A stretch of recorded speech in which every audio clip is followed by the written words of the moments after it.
রক্তের গোষ্ঠের টুকরো আপনার পাক পবিত্র হয়েছে, এবার আপনি নামাজ পড়বেন, এবার আপনাকে চিন্তা করতে হয় অন্তর আপনার পাক পবিত্র, সেই ইবাদতটা করব যে ইবাদতটা আল্লাহর বেশি পছন্দ। বলুন সুবহানাল্লাহ।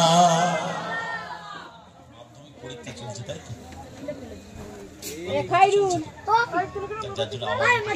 ঠিক আছে, দেশের আইন তো মানতে হবে। ভালো নাম্বার যারা পেতে চায় প্রত্যেক ছেলে এটাই লিখবে কিভাবে আমার প্রেজেন্টেশনটা খাতায় সব থেকে ভালো হয়, সুন্দর যাতে আমি লিখতে পারি। কেন এটা সবাই জানে, ভালো হাতের লেখা সুন্দর অ্যাপ্রোপ্রিয়েট অ্যান্সার যদি হয় আমি অন্যদের থেকে নাম্বার বেশি পাবো। তাহলে এডুকেশন লাইফ থেকে এতটুকু কথা আমরা বুঝি। আজ হাতে লাঠি চলে এলো, কোমর ধনুক হয়ে বেঁকে গেল, এটা কেন বুঝি না? কথা বলেন, সব তো আমরা বুঝি। পটল তো দুটোই পটল, ওটা ছেড়ে দাও ওটা দাও কেন বলছি বলুন? না এই মাছটা পছন্দ নয়, ওটা মনে হচ্ছে বরফ দিয়ে গ্যাস লাগছে, ওটা দাও, ফেলে দাও। এই চালটা কাঁকড় বাদ দাও, ভালো চাল দাও, সব তো বুঝি। ইবাদতের ক্ষেত্রে ক্লাসিফিকেশন আমরা কেন করি, এটা কেন বুঝি না? অতএব ওটাও হচ্ছে মেন। এই দুনিয়াটা তো আমাদের টেম্পোরারি। কি এই জলসাটা কি পার্মানেন্ট? কিছুক্ষণ পরে তো বন্ধ হয়ে যাবে, এটা বাস্তব। এই দুনিয়ার জমিনটা টেম্পোরারি। 60, 70, 80, 100, 130, চলুন আমি 30 বছর বাড়তি বললাম। এখন যা পিরিয়ড বর্তমান অ্যানালাইসিস বলছে 100 যাচ্ছে না। আগেকার মানুষ 100 ক্রস করতে, এখন 90 পর্যন্ত যাচ্ছে না। তারপর আমি আল্লাহ হায়াত আপনার দারাজ করে 40 বার 140, তারপরে শেষ। তো আসল জিন্দেগি তো ওখানে। দুনিয়া ও মাজরাতুল আখিরা, নবী বলছে এটা হচ্ছে আখিরাতের জন্য পুঁজি জোগাড় করার জায়গা। তোমরা এখানে গাছ লাগাবে, আখিরাতে ফল পাবে। এটা টেম্পোরারি, ওটা পার্মানেন্ট। লাহু ওয়া লাইব, নবী বলে এটা খেলতামাশার জায়গা। ওয়া আন্না দারুল আখিরা হিয়াল হাইওয়ান, ওটা হচ্ছে আসল জিন্দেগি, আরামের জায়গা ওটা। এটা হচ্ছে খেলতামাশার জায়গা। এটা টেম্পোরারি, পার্মানেন্ট নয়। তাহলে পার্মানেন্ট যেটা, সেটা চিন্তা আমরা করবো তো। ভাড়াটিয়া আমরা থাকি তো, ভালো করে রংটা করি কি, ইলেকট্রিকটা করি কি, মোটামুটি করে দাও মিস্ত্রি। কেন কত থাকবো জানি না, না একটু মার্বেল করে নি, না না না না মার্বেল করে টাইলস দাও, কমা পাতি মাল কি আছে দাও কম দামে। কেন? 5 বছর পর পালানোটা হয়ে যাবে। আর ওখানটা গিয়ে বলছেন হ্যাঁ রাজস্থান থেকে টপ র্যাঙ্কের ভালো হোয়াইট কি পিস আছে নিয়ে এসো। ওখানকার জন্য ইবাদতটা কেন ভালো হচ্ছে না? এই কথা আমার বলে যাচ্ছে তো নাকি? আপনারা বুঝতে পারছেন তো নাকি? তাহলে ওটার জন্য চিন্তা কতটা আমার টেম্পোরারি না, ওটা পার্মানেন্ট। এটা টেম্পোরারি তা না। আল্লাহর নবীর দরবারে এসেছেন একজন সাহাবী, কোথায় জানেন? উহুদের ময়দানে। উহুদের ময়দানে যুদ্ধ শুরু হয়েছে সবে মাত্র। আল্লাহর নবী শেষবার মতো একবার দোয়া চাইছেন আল্লাহর কাছে। কি দোয়া চাইছেন? মূল কথাটা হলো এটাই, আল্লাহ এই কটা মানুষ আমার হাতে হাত দিয়ে নবী বলে ঈমান এনেছে। বদরের পরে দ্বিতীয় ইসলামের সব থেকে বড় যুদ্ধ জঙ্গে উহুদ, উহুদের প্রান্তের যে লড়াইটা হয়েছে, তো 313 জন ওখানে ছিল, লড়াই করে আল্লাহ কামিয়াব করেছেন মুসলমানদের। উহুদের ময়দানে কিছু বেড়েছে, তো নবী বলেছেন আল্লাহ এই কয়েকজন, এই কটা যদি আজকে ধাক্কা খেয়ে যায়, এরা যদি লজ্জিত হয়ে যায়, এরা যদি শহীদ হয়ে যায়, আমি রাসূল বলছি দুনিয়াতে আর কেউ সাজদা করার থাকবে না। রিওয়ায়াতে এসেছে আল্লাহর নবীর দুটো চোখ দিয়ে পানি গড়িয়ে যাচ্ছে, আর মস্ত হালতে আল্লাহর কাছে হাত তুলে দোয়া চাইছে, আয় রব্বি আল্লাহ, বদরের ময়দানে আপনি গায়েবী রহমত নাযিল করেছিলেন ফেরেশতা পাঠিয়ে। আমি আব্দুল্লাহর বেটা নবী মুহাম্মদ আবার দোয়া চাইছি, মাওলা গো উহুদের ময়দানে আসমান থেকে গায়েবী রহমত নাযিল করুন। এই উহুদের ময়দানে কয়েকটা আমার সাহাবী হাতে হাত দেওয়া কলমা পড়নে वाला ইমানদার মুমিন মুসলমান যদি আজকে কুফার মুশরিক কাফেরদের সঙ্গে লড়াই যদি শহীদ হয়ে যায়, যদি ধাক্কা খেয়ে যায়, না না না, পৃথিবীর জমিনে আপনাকে সাজদা করার কেউ থাকবে না। আল্লাহ নবী দোয়া চাইছেন, বড় মুহাব্বতের সঙ্গে দোয়া চাইছেন, আল্লাহ রাসূলের দরবারে দুটো হাত তুলে আল্লাহর দরবারে চাইছেন, আর চোখ দিয়ে পানি গড়িয়ে যাচ্ছে। রিওয়ায়াতের মধ্যে এসেছে ঠিক এইরকম একটা সময়ে একটা 26 অথবা 28 বছর অথবা 24 বছরের যুবক ছেলে আল্লাহ রাসূলের সামনে এসে দাঁড়িয়ে গেলেন।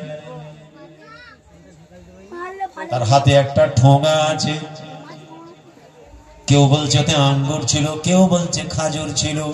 ওই যুবক ছেলেটা ঠোঙা থেকে একটা করে আঙ্গুর বার করে চিবায়। আল্লাহর নবীর সামনে দাঁড়িয়ে আছেন, আল্লাহর নবীকে কয়েকটা প্রশ্ন করলেন, হে আব্দুল্লাহর বেটা নবী মুহাম্মদ, এসব মারামারি কাটাকাটি কি হয়?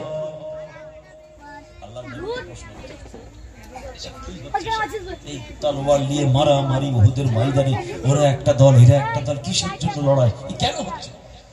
আমার নবী জবাব দিলেন, দয়ার নবী মায়ার নবী আল্লাহর নবী জবাব দিলেন, এটা হলো হকের সঙ্গে নাহকের লড়াই, সত্যের সঙ্গে মিথ্যার লড়াই, ইনসাফের সঙ্গে বেইনসাফের লড়াই। আল্লাহর পক্ষ থেকে আল্লাহর হুকুমে আমি রাসূলুল্লাহ আমার নেতৃত্বে লড়াই হয়। ইমানদার মুমিন মুসলমানের সাথে বেঈমান মুশরিক কাফেরের লড়াই হয়। বিশ্ব ইসলামটাকে এস্টাবলিশ করার জন্য লড়াই হয়। আল্লাহর নবীকে আবার একটা প্রশ্ন করেন, আর একটা করে আঙ্গুর মুখে দিয়ে চিবায় উহুদের ময়দানে তরুণ যুবকটা। আর একটা কথা বলুন, এই লড়াইটা মূল কার জন্য হয়, কি আদেশ দাতা? নবী বলেন, আল্লাহ হুকুম দিয়েছেন, আমার আল্লাহর হুকুমে আমি মুহাম্মদুর রাসূলুল্লাহ আমার নেতৃত্বে উহুদের প্রান্তরে লড়াই হয়। একটা করে প্রশ্ন করছেন, আল্লাহর নবী জবাব দিচ্ছেন। আল্লাহর নবীকে আবার একটা প্রশ্ন করলেন, ও বাফার ছেলে, ও নবী মুহাম্মদ, আব্দুল্লাহর বেটা নবী মুহাম্মদ, আর একটা প্রশ্নের জবাব দাও। যারা যুদ্ধ করতে করতে মারা যাবে, সে তখন ঈমান আনেনি, বেঈমান মুশরিক কাফির ছিল, সে তার ভাষায় বলল, যদি কেউ মারা যায়, অর্থাৎ যারা শহীদ হবে তারা কি পাবে? আল্লাহর নবী বললেন, এ যুবক, আমার আল্লাহ ওয়াদা করেছেন, যারা শহীদ হয়ে যাবে ইসলাম দিন শরিয়াতের জন্য, আল্লাহর জন্য, নবীর জন্য, ইসলাম কোরআনের জন্য, উহুদের প্রান্তরে যারা শহীদ হয়ে যাবে, আমার আল্লাহ তাদেরকে একটা বড় জান্নাত দেবেন। জান্নাতটা কত বড়? ফিস সামাওয়াতি ওয়াল আরদ, আসমান এবং জমিন সমূহের মধ্যবর্তী যত জায়গা, এত বড় জান্নাত আল্লাহ তাদের নসিবে করে দেবেন। বলুন সুবহানাল্লাহ।